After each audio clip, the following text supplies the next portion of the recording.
Hi students, welcome to class Aura. നമ്മൾ integration by parts നകത്ത് exercise 7.6 ആണ് ചെയ്യാൻ പോകുന്നത്. ഒന്നാമത്തെ question integral x sin x dx. ഇവിടെ നമുക്കറിയാം ഇങ്ങനെ ഒരു ക്വസ്റ്റ്യൻ കിട്ടിക്കഴിഞ്ഞാൽ ഏത് ഫസ്റ്റ് ഏത് സെക്കൻഡ് എന്ന് അറിയണം അല്ലേ? നമ്മളിത് ലെവൽ 1-നകത്ത് ടൈപ്പ് 1 ആയിട്ട് ഒരേപോലത്തെ പ്രോബ്ലം ഇഷ്ടംമാതിരി ചെയ്തിട്ടുണ്ട്. അത് നിങ്ങൾ നോക്കി പഠിക്കണം കേട്ടോ. അപ്പോൾ ഇവിടെ എന്താണ് വരുന്നത്? ഇത് ഫസ്റ്റ് ആണ്, ഇത് സെക്കൻഡ് ആണ്. ഇതെങ്ങനെയാണ് നമ്മൾ കണ്ടുപിടിച്ചത്? നമ്മുടെ വാക്ക് എഴുതണം അല്ലേ? ILATE. അതിനകത്ത് എ എന്ന് പറഞ്ഞ എന്താണ്? Polynomial function. ഇതാണ് നമ്മുടെ മിഡിൽ ടൈമിലായിട്ട് നിൽക്കുന്നത്. എൽ എന്ന് പറയുന്നത് ലോഗരിതം. ഐ എന്ന് പറയുന്നത് ഇൻവേഴ്സ് ട്രിഗണോമെട്രി ഫംഗ്ഷൻ. ടി എന്ന് പറയുന്നത് ട്രിഗണോമെട്രി. ദെൻ ഇ എന്ന് പറയുന്നത് എക്സ്പോണൻഷ്യൽ ഫംഗ്ഷൻ. അപ്പം നമ്മുടെ ഒരു ക്വസ്റ്റ്യൻ കിട്ടിക്കഴിഞ്ഞാൽ അതിനകത്ത് ഈ ഒരു വാക്ക് എഴുതി നോക്കണം. ഏതാ വാക്ക്? ഐലൈറ്റ്. ഐ എന്ന് പറഞ്ഞാൽ inverse trigonometry, L logarithm, A polynomial, T trigonometry, E exponential. ഇതിൻ്റെ എല്ലാം മിഡിലായിട്ട് നിൽക്കുന്ന ഏതാണ് ടേം എന്ന് പറഞ്ഞാൽ പോളിനോമിയൽ ഫംഗ്ഷനാണ്.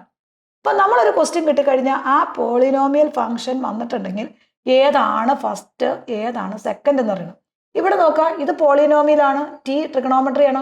അപ്പൊ പോളിനോമിയൽ ആദ്യം വന്നിട്ട് ട്രിഗണോമെട്രി ആണ് സെക്കൻഡ് വന്നേക്കണേ അല്ലേ? അപ്പൊ ഈ ക്വസ്റ്റിനകത്ത് എക്സ് എന്ന് പറയുന്ന പോളിനോമിയൽ, സൈൻ എക്സ് എന്ന് പറഞ്ഞ ട്രിഗണോമെട്രി. അപ്പൊ ഏത് ഫസ്റ്റ്? പോളിനോമിയലായ എക്സ് ഫസ്റ്റ്, ട്രിഗണോമെട്രി ആയ സൈൻ എക്സ് സെക്കൻഡ് ഫംഗ്ഷൻ.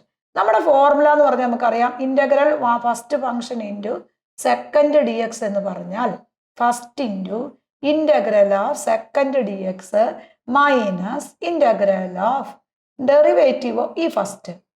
പിന്നെ ഇതൊന്നുകൂടി വരണം, integral of second D x into d x വരും. 2 ഡി എക്സ് വരും.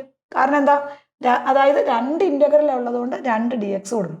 അപ്പൊ ഫസ്റ്റിനെ അവിടെ നിർത്തി integral of second minus integral of, പിന്നെ ദേ ഇവിടെ നോക്കിയാൽ മതി, ഇതൊന്നുകൂടെ എഴുതുക, ഇന്റഗ്രൽ ഓഫ് ഡെറിവേറ്റീവ് ഓഫ് ഈ ഔട്ട്സൈഡ് ബ്രാക്കറ്റ് ഇവിടെ കിടക്കുന്ന ഐ എഴുതും ഫസ്റ്റ് വൺ.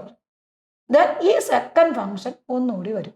അപ്പൊ നമ്മുടെ ഈ ഫോർമുല അനുസരിച്ച് എന്ത് വരും നോക്കിയാൽ, integral x sine x d x. അപ്പൊ ഇത് ഫസ്റ്റ്, ഇതെന്താണ്? Second function. ഇനി ഇതിന് നമ്മൾ എന്ത് ചെയ്യണം? ഇന്റഗ്രേഷൻ ബൈ പാർട്സ് കൊടുക്കണം.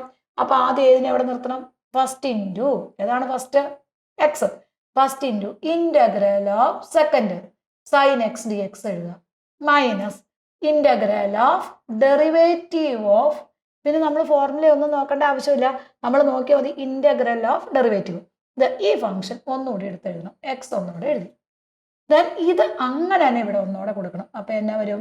Sign x d x into d x വരും. 2 ഡി എക്സ് എഴുതണം, കാരണം ഇവിടെ 2 ഇന്റഗ്രൽ ഉള്ളതുകൊണ്ട്.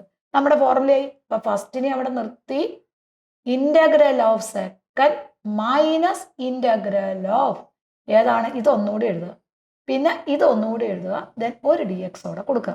അപ്പൊ നമ്മുടെ ആൻസർ എന്താന്ന് നോക്കിയാൽ എക്സ് അങ്ങനെ തന്നെ വരും. സൈൻ എക്സിന്റെ ഇന്റഗ്രൽ എന്ന് പറഞ്ഞാൽ മൈനസ് കോസ് എക്സ്, അവിടെ ഒരു ബ്രാക്കറ്റ് ഇടുക, then minus integral of derivative of X എന്ന് പറഞ്ഞാൽ എന്താ? 1 ആണ്. ദെൻ ഇന്റഗ്രൽ സൈൻ എന്ന് പറഞ്ഞാൽ എന്താണ്? കോസ് എക്സ് ആണ്, ഡി എക്സ് വരും, മൈനസ് കോസ് എക്സ് വരും, മൈനസ് വരും. ഒന്നല്ലെങ്കിൽ ആ മൈനസ് വെച്ച് മുകളിലോട്ട് എഴുതുക, അല്ലെങ്കിൽ അത് അപ്പം തന്നെ ഔട്ട് സൈഡ് ബ്രാക്കറ്റ് എഴുതുക. ഇനി ഇവിടെ നോക്കാം, എക്സ് അങ്ങനെ തന്നെ, മൈനസ് എക്സ് കോസ് എക്സ് അങ്ങനെ തന്നെ വരും. ദെൻ ഈ മൈനസും കൂടെ കൂടി എന്തായി മാറി? പ്ലസ് ആയി. അപ്പോൾ 1 ഇൻറ്റു കോസ് എക്സ് എന്ന് പറഞ്ഞാൽ എന്താണ്? Cos x d x. ഒന്നുകൂടി എടുത്ത് എഴുതിയിട്ട് വേണം ഇൻ്റഗ്രേറ്റ് ചെയ്യാൻ, അല്ലെങ്കിൽ നിങ്ങൾ ആ 1ന്റെ ഇൻ്റഗ്രൽ അറിയാതെ എഴുതി പോകും കേട്ടോ. അപ്പൊ മൈനസ് എക്സ് കോസ് എക്സ് അങ്ങനെ തന്നെ എഴുതി. ദെൻ കോസ് എക്സിന്റെ ഇന്റഗ്രൽ തന്നെ വീണ്ടും എന്ത് വരും? സൈൻ എക്സ് വരും.